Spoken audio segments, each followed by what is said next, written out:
¿Crees que estamos sirviendo de la manera correcta a los niños de esta generación? O sea, bueno, es dependiendo un poco la iglesia, primero, y dependiendo el enfoque que cada uno le da. A veces muchos tienen de preferencia servir mucho a los mayores, a los jóvenes, que no está mal, que está correcto, pero también creo que los niños es lo más importante dentro de la iglesia, porque bueno, si uno ve históricamente en el tiempo, siempre las personas contrarias que eran lo que querían los niños. Si vemos por ejemplo en Egipto, era lo que querían los niños, la generación que era nuevita, la que estaba fresquita. Si después vemos en el tiempo de Jesús, también lo que querían los emperadores era matar a los niños. Y si vamos con el paso del tiempo, de históricamente Hitler, bueno, muchos más, lo que querían eran los niños, porque los niños son una parte importante eh, en, en el mundo y una parte importante en muchas de las iglesias. Pero a veces no le damos la importancia que merecen tener, porque a veces, bueno, creemos que el tener niños simplemente es en el que estén en la reunión en una sala aparte, le damos para pintar o lo que sea, pero no entramos a profundidad con muchos de los niños, que creo que hay muchos niños que tienen primero muchos contextos diferentes, muchas historias diferentes, muchos niños que necesitan realmente de Dios y que necesitan realmente cambiar su vida porque, como dice la palabra de Dios, cuando sean más grandes no se olvidarán lo que eran de niños.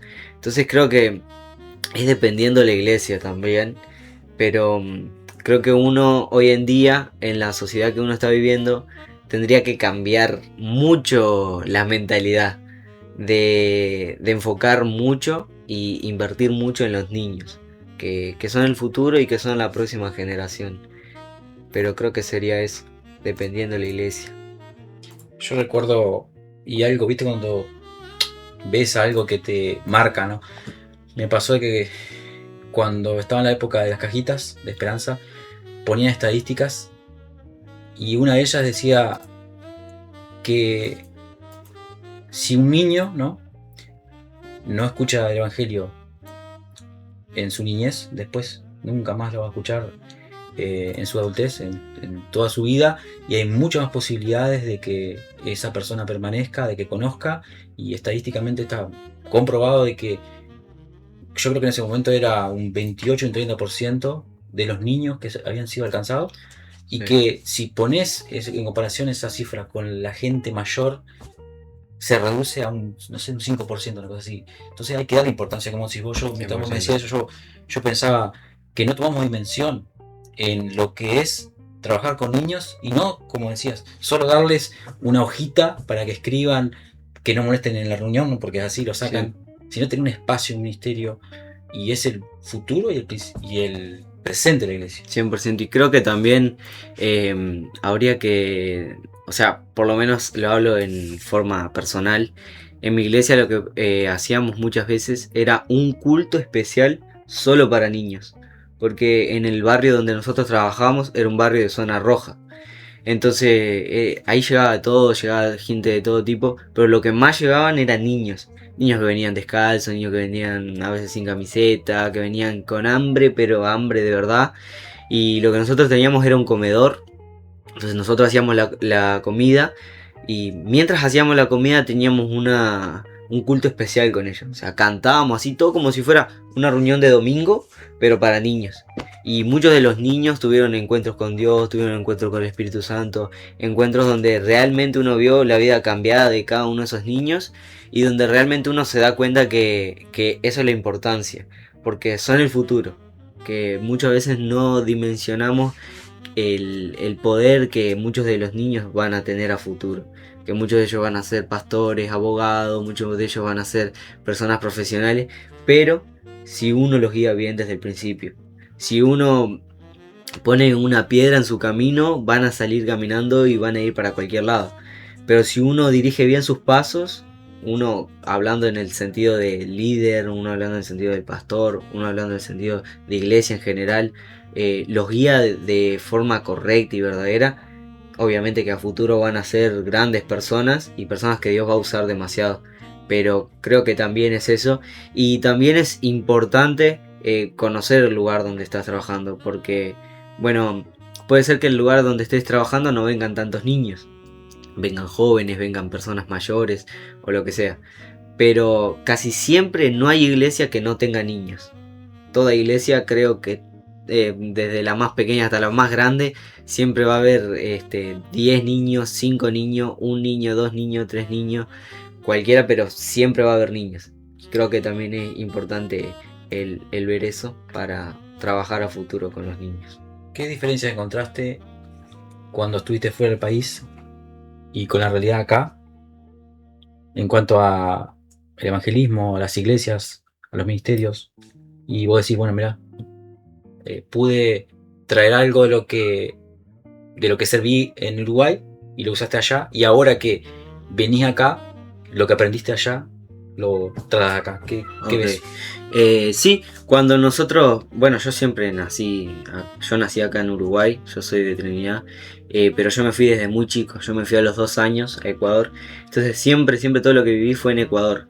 Pero una realidad que sí viví, que antes, hace unos 10, 15 años, Uruguay era un país muy agnóstico, era un país muy ateo, un país que estaba, o sea que vos salías a evangelizar y la gente muchas veces te rompía el folleto, te daba vuelta la cara. Pero nosotros fuimos a Ecuador en ese tiempo, y evangelizar en Ecuador era hermoso. O sea, vos salías, le dabas un folleto a la gente te lo aceptaba y ese mismo día iba a la iglesia porque le llamaba la atención, por curiosidad o lo que sea. La gente de allá de donde nosotros trabajábamos, los Shuar, eran gente muy curiosa. Entonces vos le dabas un folleto y iban de una a la iglesia y recibían de Dios también, escuchaban, recibían. Pero algo que pasó estos últimos 4 años que estuvimos, este último periodo, fue que cambió todos los papeles. Ahora, hace poquito, hace unos meses, yo estuve en mi seminario, fuimos a hacer un evangelismo en las calles de Montevideo, en el centro de Montevideo, y era totalmente al revés. O sea, yo fui, hablé con mucha gente que estaba en situación de calle y todo, y mucha gente aceptaba de Dios. O sea, escuchaba la palabra, te escuchaban, no te rompían los folletos, te aceptaban. Y muchos de ellos hicieron la oración para aceptar a Cristo. Pero ¿qué pasa? Unos meses atrás, esto del 2025 que estuvimos en Ecuador, era totalmente al revés. O sea, uno iba en Ecuador y daba un folleto y la gente te daba vuelta la cara o seguía o simplemente te preguntaban ya de qué religión eras, y si ya le decías que eras cristiano, evangélico, lo que sea, ya te decían que no aceptaban, lo que sean, y como que Ecuador se cerró mucho en esa parte, y parece ilógico porque Uruguay siempre fue un país agnóstico, ateo, y hoy en día yo veo desde mi punto de vista que Uruguay está mucho más abierto, que aún veo las fotos de muchas iglesias, videos, y veo que hay bastante gente en las iglesias, pero a consideración de otros años, siento que era al revés. Y siento que hoy Uruguay está viviendo un momento donde Dios está obrando en la gente, en los corazones, y es donde uno tiene que aprovechar a salir del lugar en donde está, de su zona de confort, de su comodidad, para ir a aquellas personas que aún necesitan de Dios todavía. Y creo que es un poco por ahí. ¿Cómo podemos usar mejor las redes sociales para comunicar el evangelio? Bueno, las redes sociales sí, es algo interesante porque bueno, yo trabajo un poco de eso también en redes sociales y todo lo que es marketing, todo. Es interesante lo que hoy en día se ha movido demasiado los reels en Instagram, de iglesias, lo que sea, y cómo ha llegado gente también nueva a las iglesias. Yo me acuerdo que lo que nosotros hacíamos allá, que así llegaron como unos 10 jóvenes, era que poníamos en las partes de las paredes de las calles, íbamos poniendo pósters donde solo poníamos un QR y no poníamos nada más. Entonces, claro, por curiosidad, vos escaneabas el QR y de ahí te llevaba a toda una página donde vos ahí tenías mensajes, si eras nuevo, un formulario para que vos pusieras tu nombre, etcétera, etcétera. Te mostraba la calle de la iglesia, todo. Y llegaron bastantes. Y hoy en día lo que veo mucho en redes sociales también que las iglesias hacen es mostrar como por ejemplo venía a las reuniones, tal, esto que lo otro, y siento que está sirviendo bastante por esa parte, pero creo que no hay que desviarse mucho del foco, de que el foco sea siempre ganar a la gente, ganar a las personas, no mostrar lo que uno tiene, lo que O uno hacerse tiene, viral. o hacerse viral, o Sí, promocionarse, lo que sea, sino que el enfoque sigue siendo el mismo, ganar a aquellos que no conocen de Dios. Creo que iría por esa parte. ¿Crees que es difícil separar las redes sociales de la vida real? De la vida real. Y depende, porque si uno entrega totalmente su vida personal a las redes sociales, vivís esclavo en un punto. Vivís esclavo de los likes, vivís esclavo de las reacciones, de las reposteadas, o sea, y llega un punto que, no sé, hiciste un video de tu vida, de tu día a día, demostrando qué outfit te pusiste para ir al trabajo, de mostrar qué hiciste hoy en tu día y no lo vieron tanta gente y puede llegar a que vos te deprimas, te sientas mal, que ha pasado muchas veces. Entonces, por ejemplo, a mí en mi parte, yo uso redes sociales y bastante, pero no me gusta tanto mostrar como mi vida personal en redes sociales. Soy como muy reservado en esa parte, no es como que me gusta levantarme y grabarme. Hay gente que lo hace y está bien, o sea, gente que siente de hacerlo y está perfecto porque muchos de ellos usan también para el evangelio eso. Pero en mi vida y en mi parte no me gusta como juntar las dos cosas, vida personal y redes sociales. Siento que hay gente que tiene que conocer mi vida personal y gente que no. Lo veo por ahí, más por ahí, por esa parte. Cambiando un poco de tema y pensando en tu familia, que gracias a Dios todos están sirviendo al Señor, ¿qué opinión puedes dar a la gente que tiene a la mitad de la familia afuera, que está solo un padre, con un hijo, una madre con un hijo, y cuesta mantener la familia a través de los años cuando ellos forman su propia familia, de que permanezca en el Evangelio, y ustedes que también le ha pasado que estén en distintos países y todo, ¿cómo ves vos? Y si crees que en las iglesias falta de que haya familias enteras constituidas, todas sirviendo al Señor, ¿cómo ves vos la iglesia hoy en ese sentido, en las familias? Yo creo que uno tiene que primero aferrarse mucho a Dios, mucho, mucho. O sea, por ejemplo, muchas veces nosotros vivíamos en Ecuador y tenía un hermano que vivía acá en Uruguay y lo veíamos cada 4 años. Entonces, para nosotros era difícil porque en ese entonces no había tantos celulares y redes sociales. Hablo de unos 10 años atrás. Pero creo que el aferrarnos a Dios fue algo muy, muy importante para nosotros.